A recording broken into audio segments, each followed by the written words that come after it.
دي دا حالات و واقعات ابھی ډیر نږدې نه لیدلي دي. 1988 کې د ضیاء صاحب د وفات نه پس بېنظیر بیبي ته دوباره د حکومت جوړولو موقع ملاو شو او 15 کاله هغې حکومت او اسمبلۍ پوره نه کړل. په سن 90 کې هغه اسمبلۍ ختمه شوه، نواز شریف صاحب وزیر اعظم شو. 3 کاله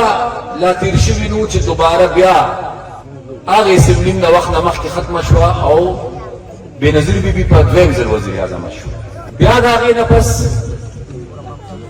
97 کې چې کله الیکشن شو نواز شریف صاحب منتخب شو، نو 2 کاله لا نو تېر چې په دې اسمبلۍ ختمه شو، حکومت ختم شو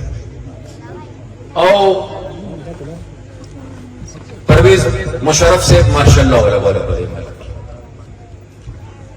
هغه ماشاءالله موږ له څومره تاوان او څومره نقصان راکړ. زه نور نقصان بس یادوم او څه به تفصیلي خبره کوم. خدا یو فیصله چې د امریکې په وینا په یو شپه کې موږ خپل دوستان دشمنان کړل، د هغې قیمت موږ اوسه پورې ادا کوو لګیا یو. یو موږ هغه غلطي وکړه چې موږ د امریکې او د روس په جنګ کې ملوث شو. دا ډېره زړه خبره ده، دې مشرانو ته به پته. او درېیمه غلطي بیا موږ وکړه چې بیا موږ د روس او د امریکې او د افغان طالبانو په جنګ کې ملوث شو. دې دواړو خبرو موږ له ډېر لوی نقصان راغی او د دې دواړو فیصلو په نتیجه کې بېګناه د ټولو نه سوا د بل چا مینه توی نه شوه، بلکې د پښتنو مینه توی شوه او نن هم د پښتنو مینه توی. دا د هغې غلطو او د هغې غلطو فیصلو په نتیجه کې نن دا قیمت موږ ادا کوو. فیصلې هم د بل چا وي، غلطۍ هم د بل چا وي او قیمت یې پښتانه ادا کوي. خو چې کله پیپل پارټۍ او مسلم لیګ ته د دې خبرې احساس وشو چې دا هر 2-3 کاله پس الیکشنې کېږي او کله یو د جرنیل سره ملګري شي او کله بل د جرنیل سره ملګري شي او جمهوریت په دې ملک کې نه مضبوطېږي، تسلسل یې نشته، نو هغې خو په دې خبره پوه شو او هغې د هغې نه پس فیصله وکړه چې اوس به مونږ موقع ورکوو جمهوریت ته چې جمهوریت په دې ملک کې مضبوط شي. دې دوران کې عمران خان صاحب میدان ته راغی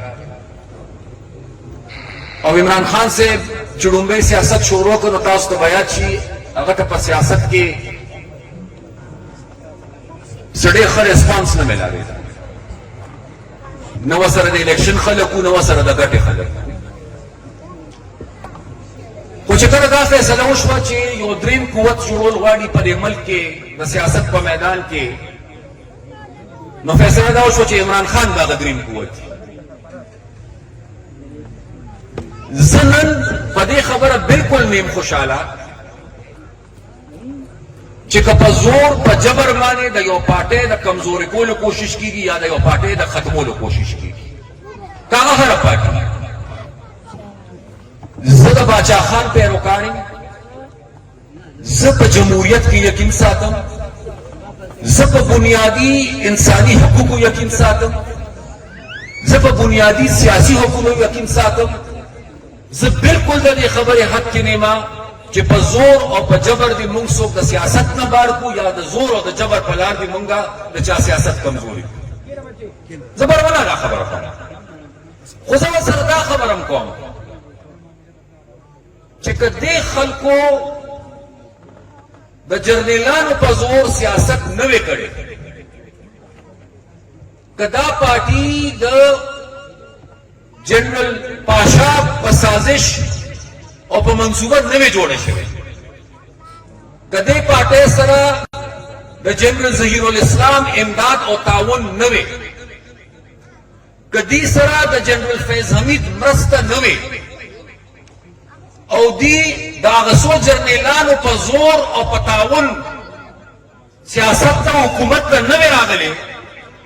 نو کېدای شي نن موږ ټولو سیاسي پارټیو به یې مرسته کړې وه چې دا تاسو ډېر غلط کار کوئ او ډېر لوی زیاتې کوئ. او زه نن هم دې پارټۍ ته دا وایم چې د جمهوریت دپاره موږ هر چا سره ملګرتیا کولو ته تیار یو، خو اول د خپلې غلطۍ اعتراف وکړئ، اول د مشر ستاسو راپاسي او دې قوم ته دې ووایي چې او د فوج یو څو جرنیلانو زما مرسته کړې وه،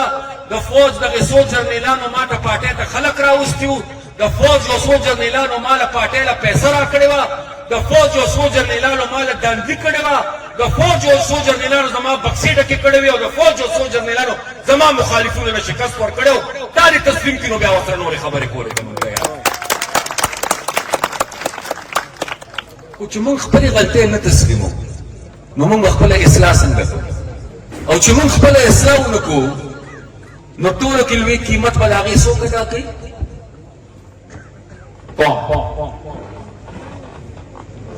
دلته زما د حکومت خبره وشوه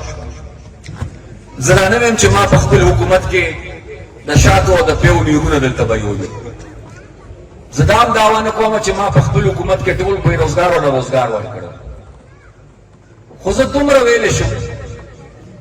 چې که زما د حکومت د وخت روزګار او قیمتونه تاسو رعایت کړئ نو کیدای شي تاسو به وایئ چې یاره د دې نه خو هغه ډېر ښه که د نن وخت قیمتونه تاسو وګورئ نو تاسو به ووایئ چې یاره عمران خان خو که د عمران خان د وخت قیمتونه تاسو وګورئ نو تاسو به وایئ چې یاره نواز شریف ډېر خو همداسې ده که نه نواز شریف خو د هغې وجه څه ده چې وس د وضع د حالات لګیا دي خرابېږي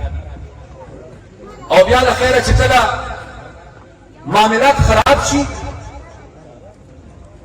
او سیاسي مسلې عدالتونو ته راشي نو بیا په عدالتونو کې عجیبه نظام دی دا عدالتونو عجیبه نظام په دې دی چې د دې نه مخکې یو چیف جسټس مال کتو چې د هغه نومو غالبا د لاهور سره تعلق چې د پاناما کیس کې کوم کله دغه و ثاقب نثار اوس دې ته وګورئ تاسو که نه یو چیف جسټس لګیا و او د هغه پوره کوشش دا و چې د هغه وخت وزیر اعظم ته په هر قیمت سزا ملو شي که هغه جرم کړی دی او که نه کړی خو چې په هر قیمت هغه نااهله شي یو نن چیف جسټس دی چې د هغه پوره کوشش دا دی چې که چا غلا کړې ده او که نه کړې چا د قانون خلاف ورزي کړې ده او که نه کړې خو چې یو مخصوص لیډر هغه په هر قیمت باندې بچ کړي زموږ مطالبه دا ده چې پاکستان کې آئین او قانون شته دی ججان دې خپل فیصلې د خپل خوښې او د ناخوښې په بنیاد نه کوي ججان دې پکې خپل پردې نه کوي که ګناهګاري نو د سخت نه سخته سزا دې وله ورکوي که نواز شریف دی او که عمران خان دی او که بېګنایي د قانون په نظر کې بېګنایي نو که نواز شریف دی او که عمران خان دی او که بل لیډر دی په عزت دې بره کړي دغه زموږ سیاست دی او دغه زموږ موقف دی په دې حواله